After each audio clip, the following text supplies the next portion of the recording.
Is the government lying about inflation? The Big Mac says yes. One of the more spirited debates these past 2 years has been government statistics on inflation. The Bureau of Labor Statistics has one set of official numbers, but people posting screenshots of their grocery bills or health insurance say it is a lot higher. And the total that I spent was $746.55. In August of 22, I also did not have a Walmart Plus membership. I joined in September, the month after this.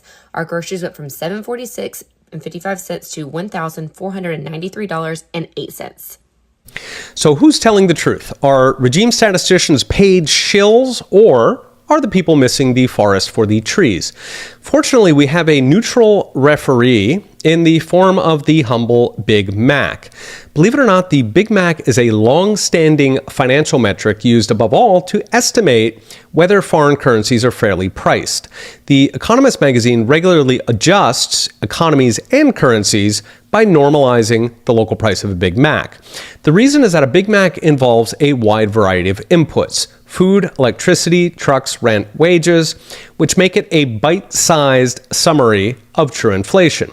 Now, what's fun is that the Big Mac never lies. McDonald's posts the prices, they're widely reported, they're never adjusted by government statisticians.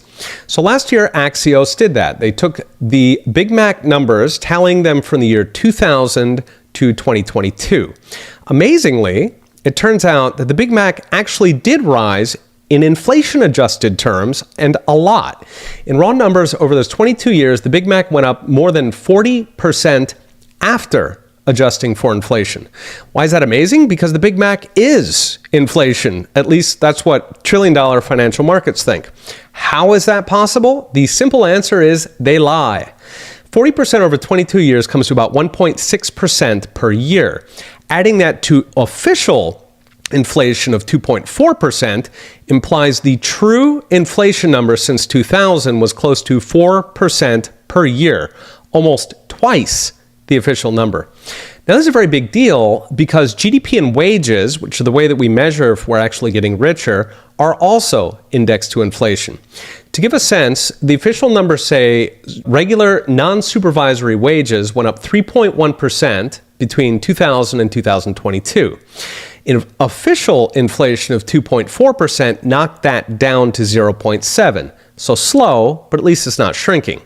But if, in fact, inflation was 4%, it means wages have actually been shrinking for the past 22 years and probably a lot longer.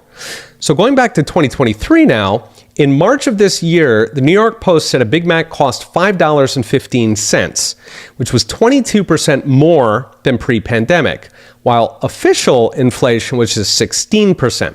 So that means true inflation was not the 5% per year they claim. It was closer to 7, almost a third higher.